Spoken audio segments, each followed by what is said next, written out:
우리는 매년마다 이 12월이 되면은 4주에 걸쳐서 대림절 혹은 대강절이라는 절기를 지키게 됩니다. 이 절기를 통해서 이제 메시아의 탄생을 기다리는 시간을 갖죠.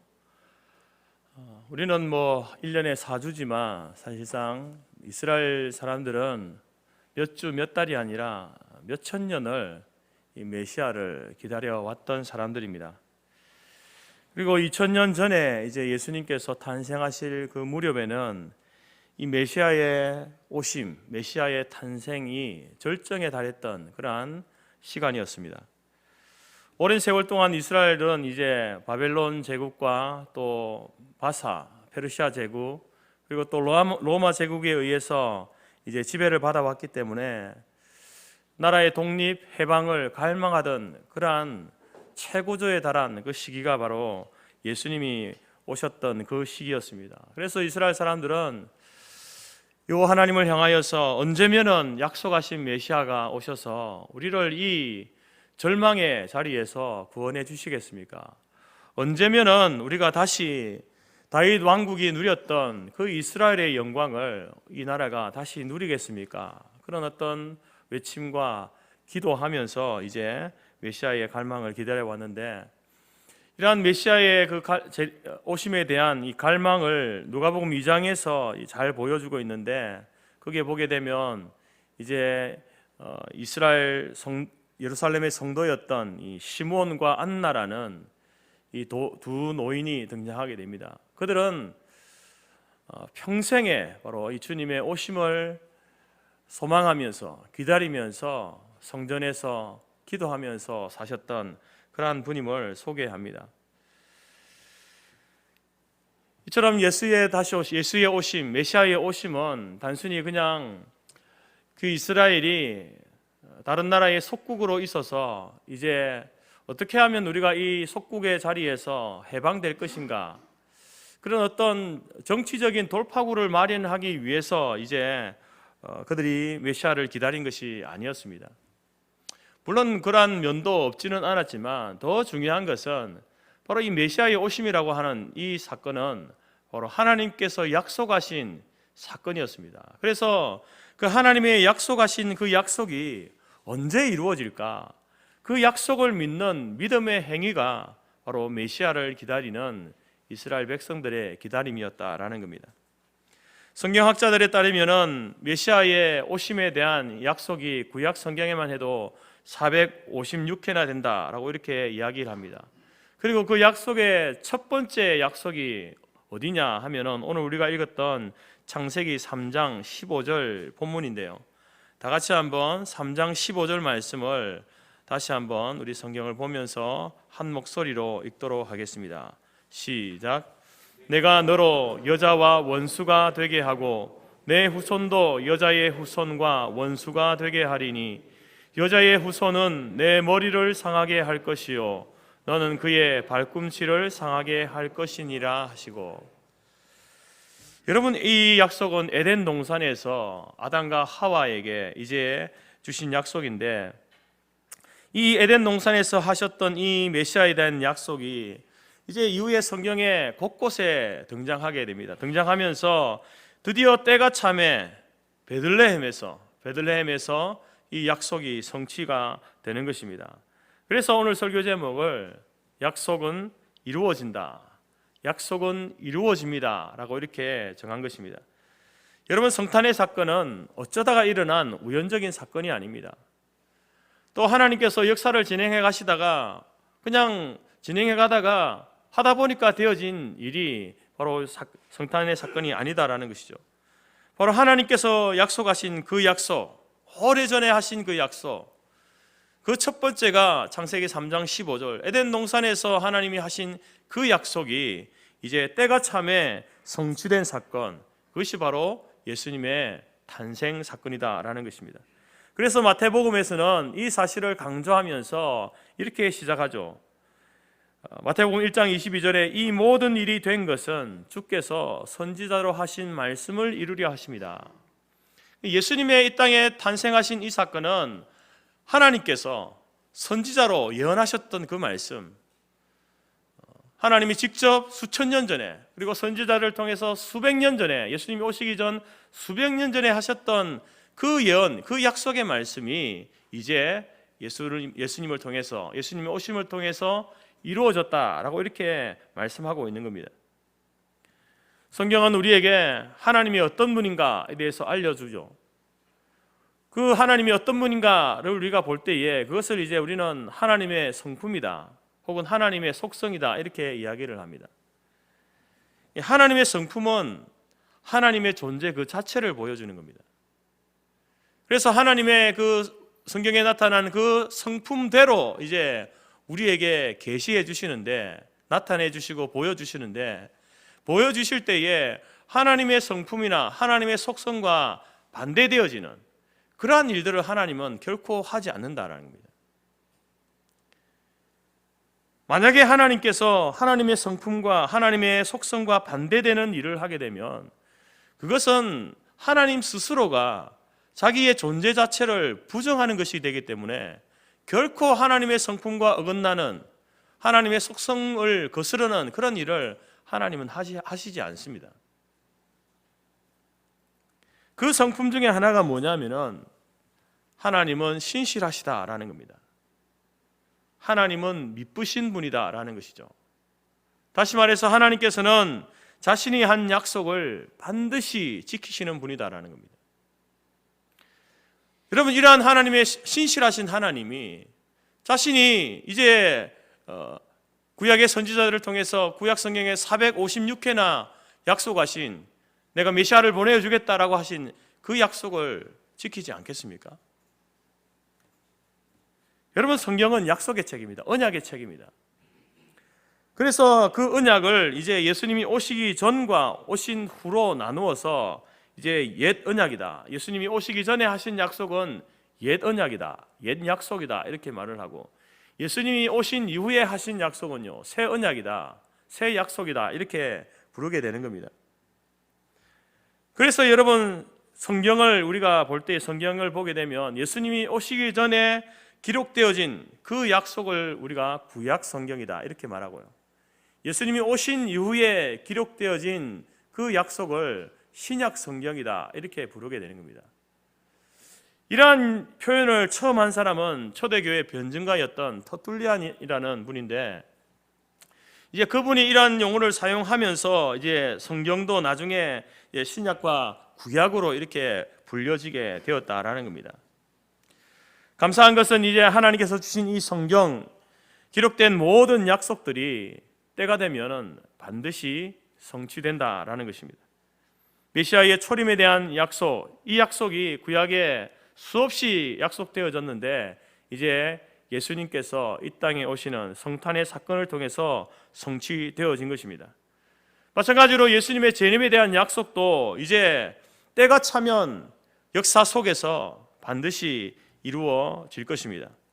오늘 우리는 예수님의 성탄과 관련하여서 수많은 성경의 약속들이 있는데 그 가운데 몇 가지 약속을 찾아보면서 그 예수님의 오심이 바로 하나님의 약속이 성취되어진 사건임을 확인하고 신실하신 하나님을 찬양하고, 그리고 더 나아가서 이제 성경에 기록된 하나님의 약속에 대한 무한한 신뢰를 고백하는 그러한 기회가 될 수 있기를 바랍니다.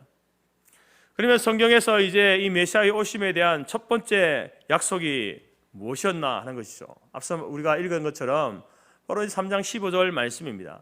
이 약속은 에덴 동산에서 주어졌습니다. 하나님께서 이제 뱀의 유혹에 빠져서 선악과를 따먹은 아담과 하와, 그리고 뱀을 불러놓고 엄히 신문하시면서 뱀을 향하여서 저주하시는 과정 속에서 이제 하나님께서 바로 이 메시아에 대한 최초의 약속, 예언의 말씀을 주셨습니다. 내가 너로 할 때 이 내가는 하나님을 이야기합니다. 하나님께서 너로, 마귀로, 뱀으로 여자와 원수가 되게 하고, 여자는 하나님의 사람을 이야기합니다. 하나님의 사람과 원수가 되게 하고, 내 후손은 마귀를 따르는 세력이죠.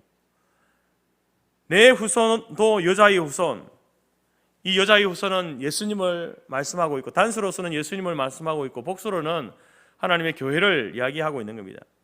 그러니까 마귀를 따르는 세력도 교회와 예수님과 원수가 되게 하리니 여자의 후손, 예수님 아니겠습니까? 예수님은 내 머리를 상하게 한다. 이 뱀의 머리를, 마귀의 머리를 상하게 한다. 그리고 너는, 뱀, 마귀는 그의 발꿈치를 상하게 한다. 예수님의 발꿈치를 상하게 할 것이다. 이렇게 이제 이 말씀을 우리가 좀 해석할 수 있습니다.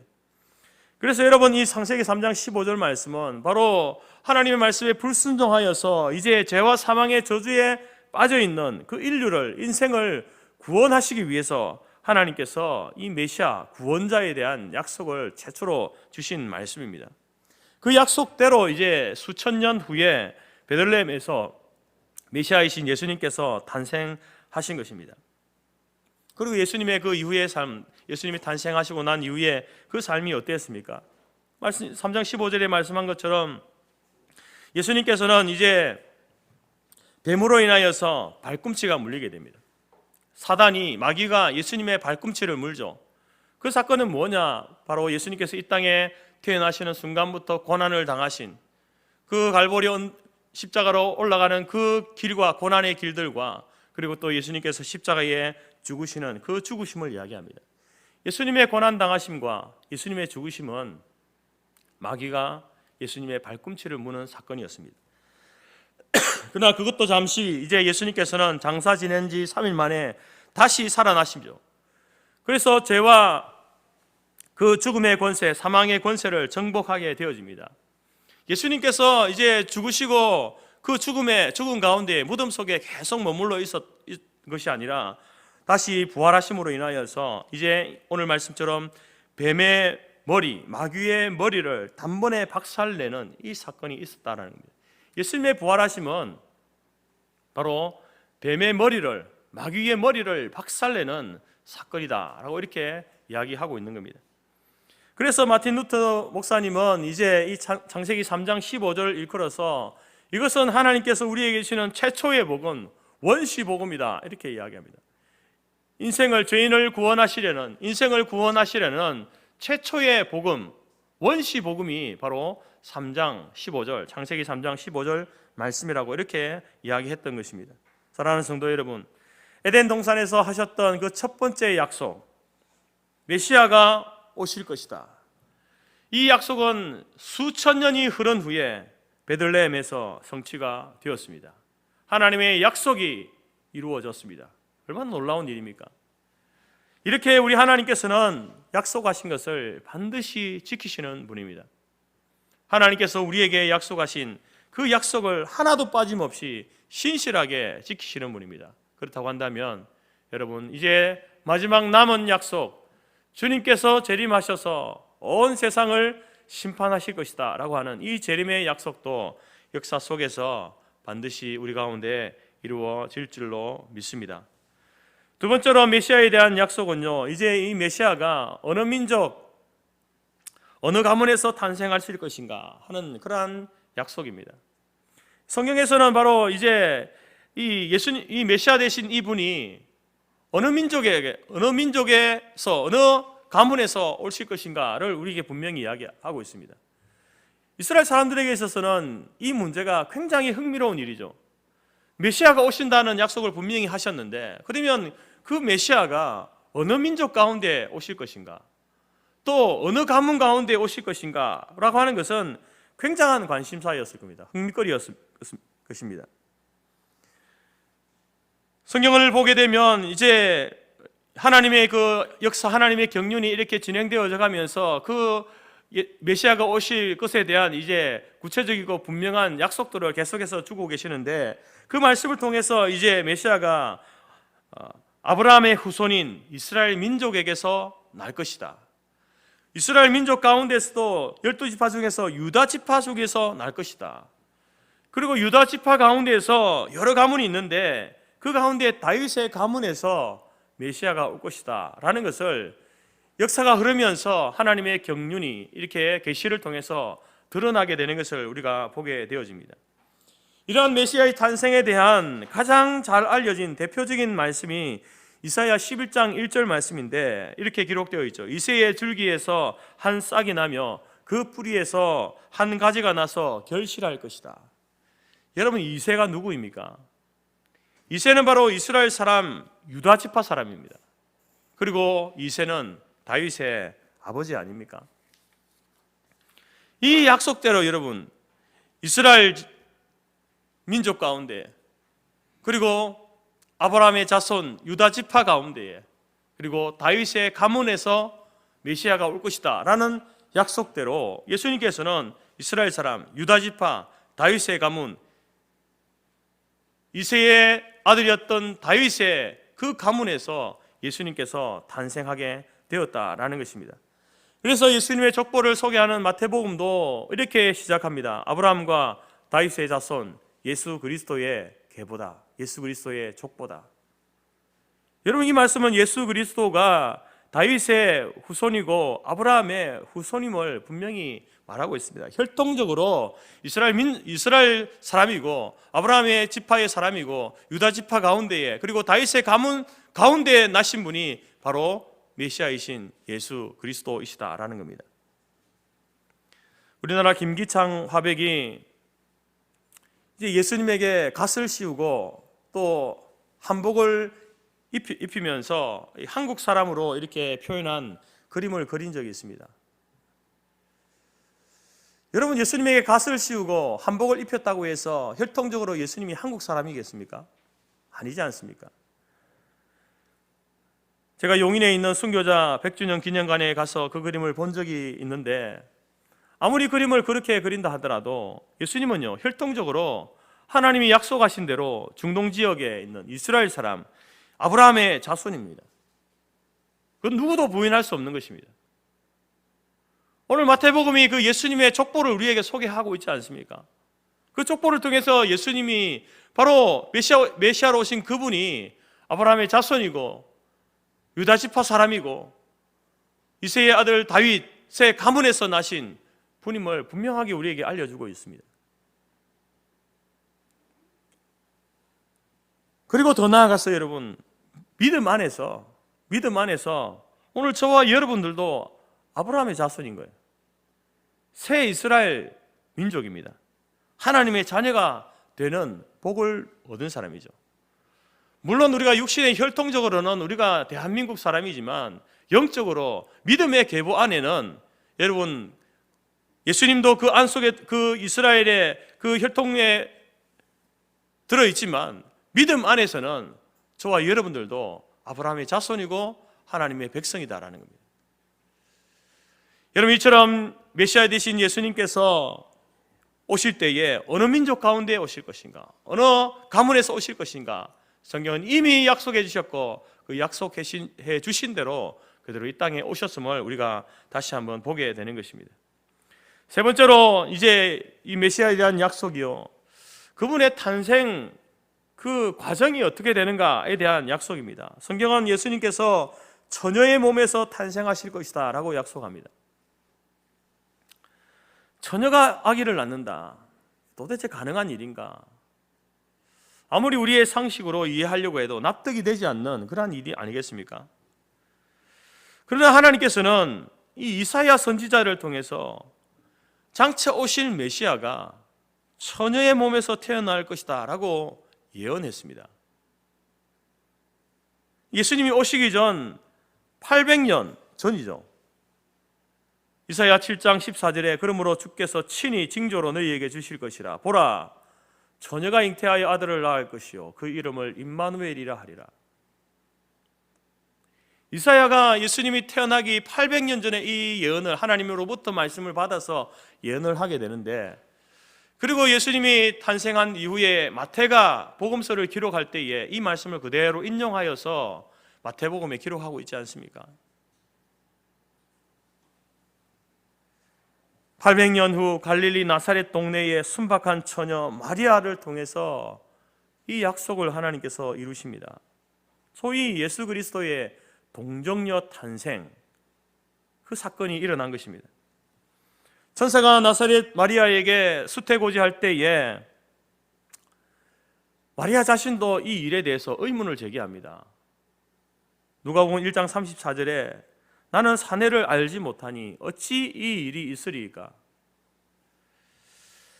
여러분, 당연한 질문 아니겠습니까? 마리아가 남자를 알지 못하는데 어떻게 자기 자신에게 이 천사가, 아무리 천사가 나타나서 말을 한다고 하는데, 자기가 아이를 낳을 것이라고 하는데 어떻게 그 일이 일어나겠습니까? 라고 이렇게 묻는 것 아니겠습니까? 어떻게 남자의 도움 없이 아기를 낳을 수 있습니까? 이런 질문을 하고 있는 겁니다. 그런 마리아를 향해서 가브리엘 천사가 이야기합니다. 누가복음 1장 35절과 38절 말씀을 보게 되면 천사가 대답하여 이르되 성령이 내게 임하시고 지극히 높으신 이의 능력이 너를 덮으시리니 이러므로 나실 바 거룩한 이는 하나님의 아들이라 일컬어지리라. 대저 하나님의 모든 말씀은 능하지 못하심이 없느니라. 그리고 나서 마리아가 이렇게 대답합니다. 마리아가 이르되 주의 여종이오니 말씀대로 이루어지이다. 자기 자신에게 일어날 일에 대해서 자기도 믿을 수가 없어서 어떻게 이런 일이 일어나겠습니까? 라고 물었을 때에 그 일은 성령으로 된 것이다, 전능하신 하나님께서 하시는 일이다 라고 했을 때에 마리아가 주의 여종이오니 말씀하신 대로 내게 이루어질 줄 믿습니다, 이런 고백을 했다라는 것입니다. 여러분, 오늘 이 말씀 가운데서 하나님을 전능하신 하나님이다 라고 표현합니다.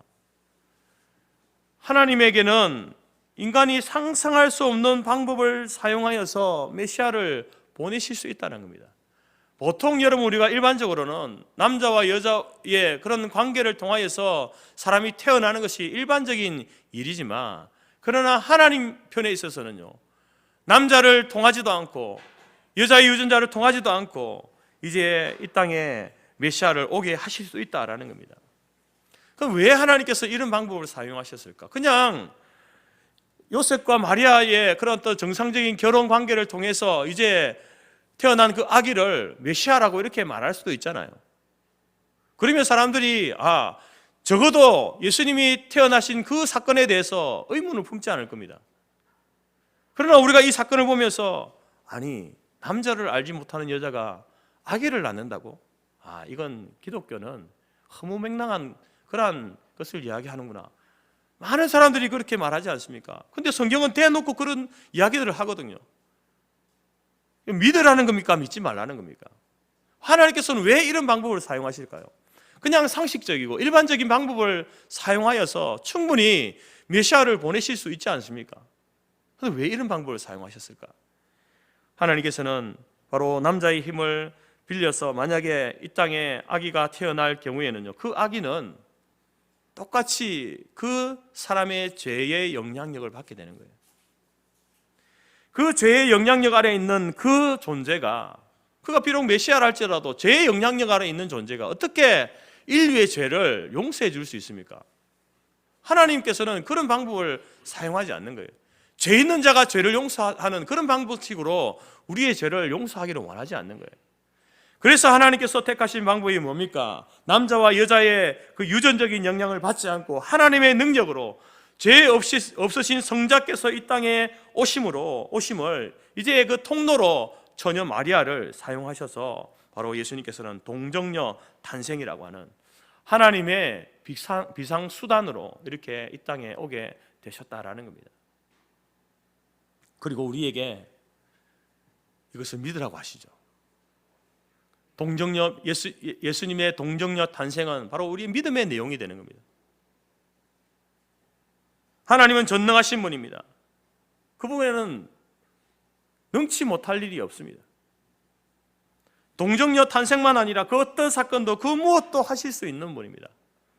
단 하나 하나님께서 하지 않는 일이 있는데, 그래서 바로 죄를 짓는 일입니다. 왜냐하면 그 죄를 짓는 것은요, 하나님의 성품과 반대되는 일이기 때문에, 거룩하신 하나님, 그 하나님 거룩하신 분이라고 하는 그 성품과 반대되는 것이 죄를 짓는 일이기 때문에 그 성품에 반하여서 하나님께서는 죄를 짓지 않는 것이죠. 능력이 없어서 그런 게 아닙니다. 스스로가 자기의 존재를 부정할 수 없기 때문에 죄를 짓지 않으시는 겁니다. 그런 하나님, 전능하신 하나님이 개입하시면요, 어떤 문제, 어떤 불가능도 가능케 되어지는 것입니다. 동정녀의 탄생, 그 일이 바로 하나님의 그 전능하신 하나님의 개입하심으로 되었다라는 사실을 우리가 다시 한번 이 말씀을 통해서 확인하고 바른 믿음을 갖는 저와 여러분이 될 수 있기를 바랍니다. 그래서 우리가 늘 예배 때마다 여러분 사도신경 신앙 고백을 하지 않습니까? 그 속에 이런 고백이 있습니다. 나는 전능하신 아버지 하나님 천지의 창조주를 믿습니다. 나는 그의 유일하신 아들 우리 주 예수 그리스도를 믿습니다. 그는 성령으로 잉태되어 동정녀 마리아에게서 나시고. 예배 때마다 우리는 이 고백을 합니다. 여러분, 이 고백을, 이 사도신경을 암송할 때에, 고백할 때에 그냥 아무런 무의미하게 아무런 뜻도 없이 그렇게 여러분 마치 주문을 외우듯이 그렇게 하지 마시기 바랍니다. 여러분, 사도신경은 주문이 아닙니다. 주기도문도 마찬가지지만 주문이 아니에요. 우리의 믿음의 내용이 무엇인지를 분명하게 인식하고 고백하는 것이 사도신경입니다. 오래전 믿음의 선진들이 그렇게 고백해 왔던 그 신앙의 고백들을 우리도 동일하게 이러한 창조주 하나님 그리고 메시아 되신 예수 그리스도, 그분이 성령으로 잉태되시고 동정녀 마리아에서 나신 그 사실을 내가 믿습니다. 그것을 고백하는 것이 사도신경입니다.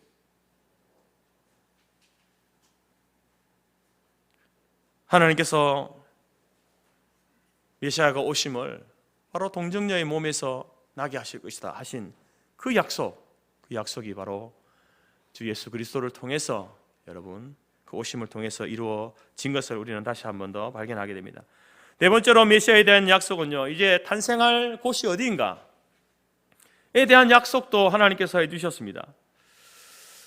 여러분, 하나님께서 이제 메시아가 올 것이다, 또 어느 민족, 어느 지파 가운데 올 것이고 어떤 방식으로 올 것이다로 약속해 주셨지만 어느 장소에서 오실 것이다, 어느 장소에 오실 것이다까지 약속해 주십니다. 그리고 그것을 신실하게 지키시는 분임을 보게 되는데, 예수님보다 700년 전에 활동했던 미가라는 선지자가 있는데 그 미가 선지자가 예수님의 탄생지를 약속하고 있습니다.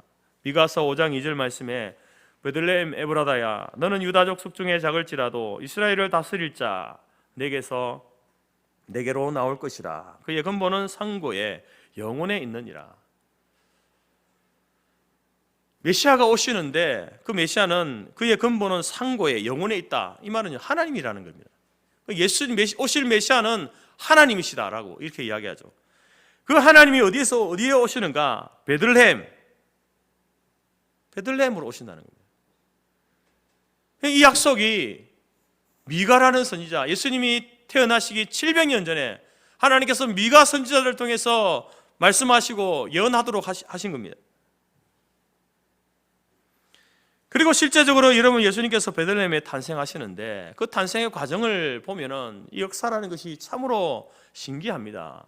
단순히 그냥 사람들에 의해서 역사가 흘러가는 것처럼 보여지지만 그 역사 속에는 분명히 하나님의 놀라운 섭리하심, 능동적인 간섭하심이 있음을 우리가 보게 되는데, 당시 여러분 이 유럽과 중동 지역을 다스리던 나라가 로마였죠.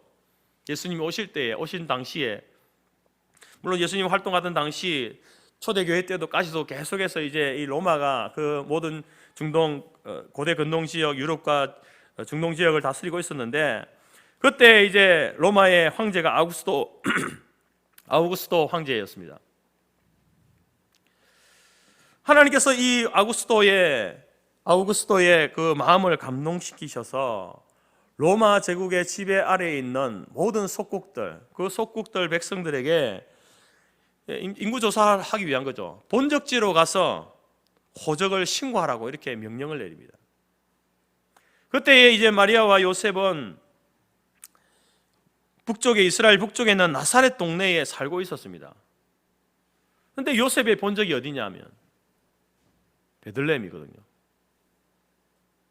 그래서 요셉은 만삭인 아내를 데리고 그 본적지에 호적하기 위해서 이제 태어나실 아기 예수님을 잉태한 채 베들레헴으로 향하게 되어지고, 그리고 베들레헴에 가서 예수님께서 태어나는 사건이 일어나게 됐다라는 겁니다.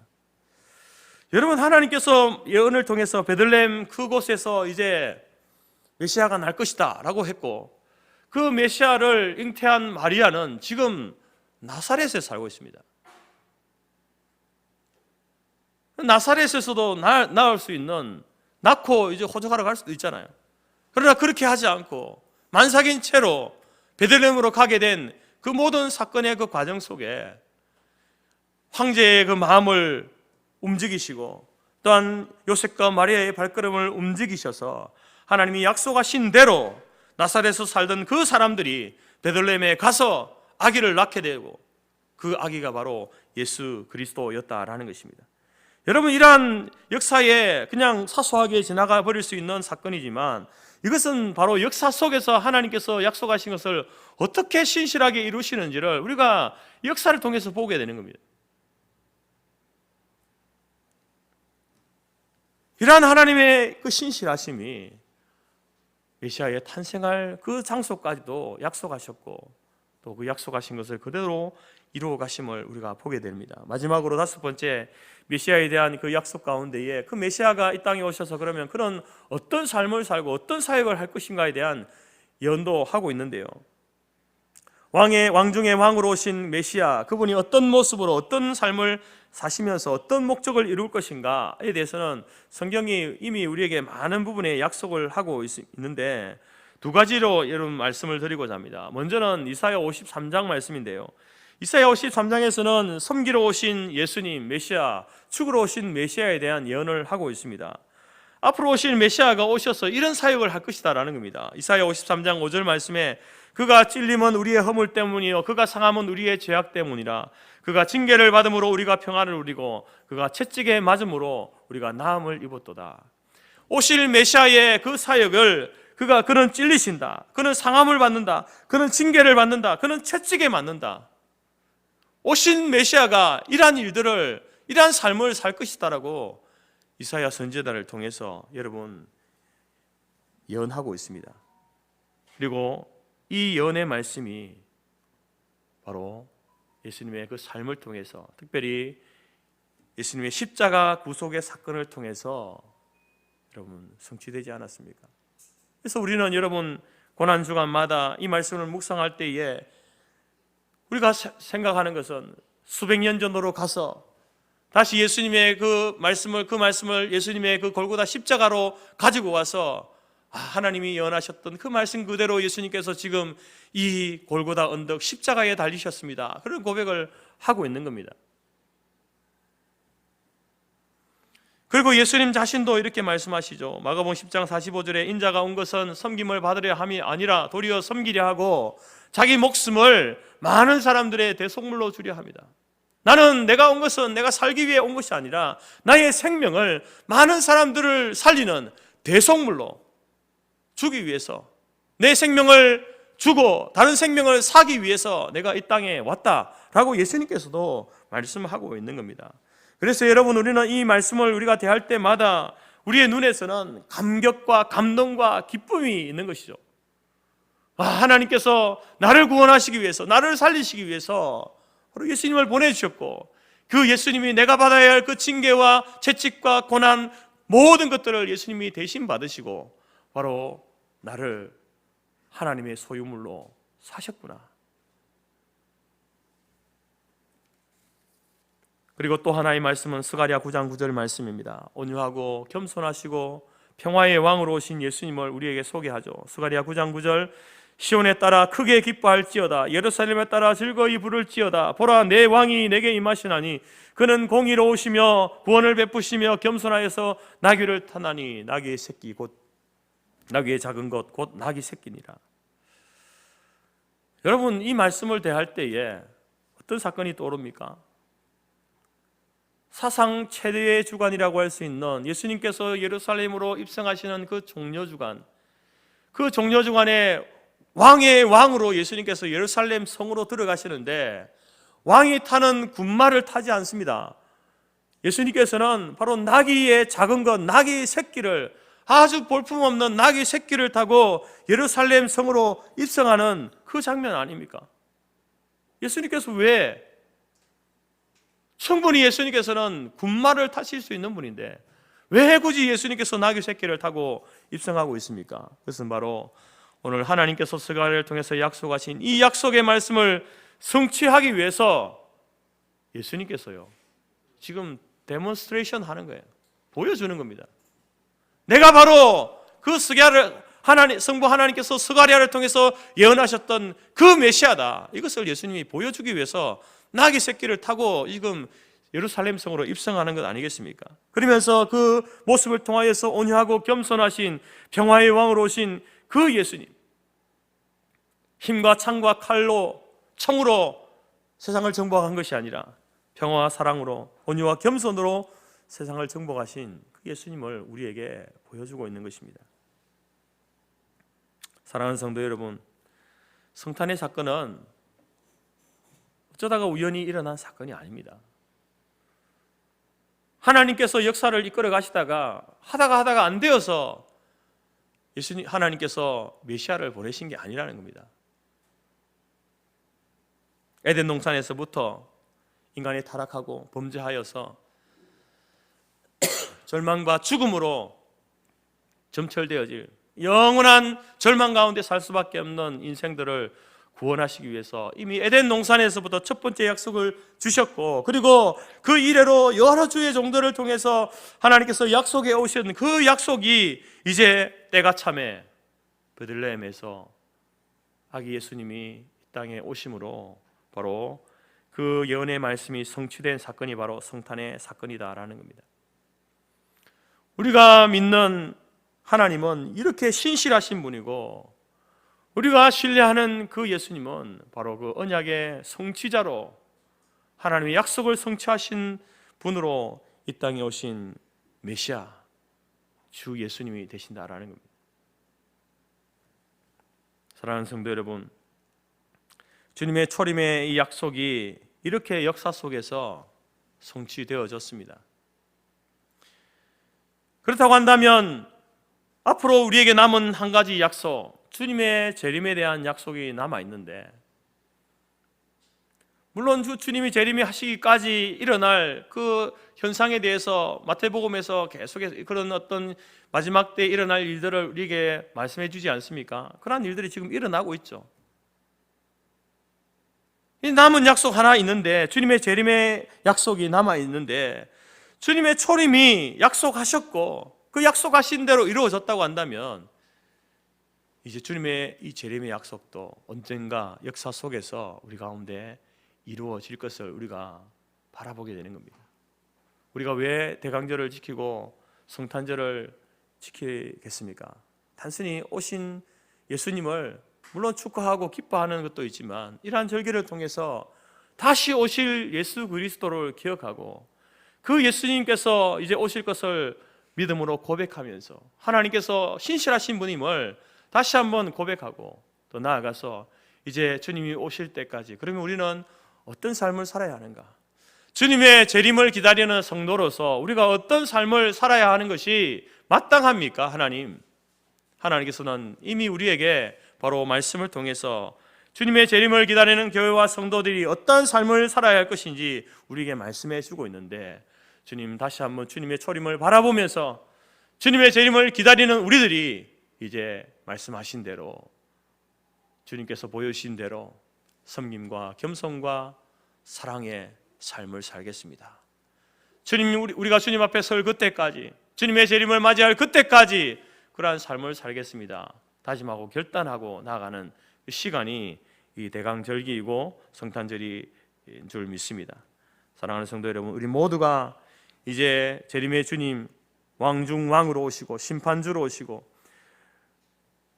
당당하게 천군 천사들의 호의를 받으시면서 재림주로 오실, 심판주로 오실, 그리고 우리의 완전한 구원을 위해 오실 그 주님을 여러분 이 절기에 다시 한번 기억하고 고백하고 우리의 남은 모든 생애를 통해서 그 주님을 기다리는, 그리고 하나님께서 요구하시는 그 복된 삶을 살기로 다짐하고 결단하는 저와 여러분의 시간들이 되어지기를 주님의 이름으로 축복합니다.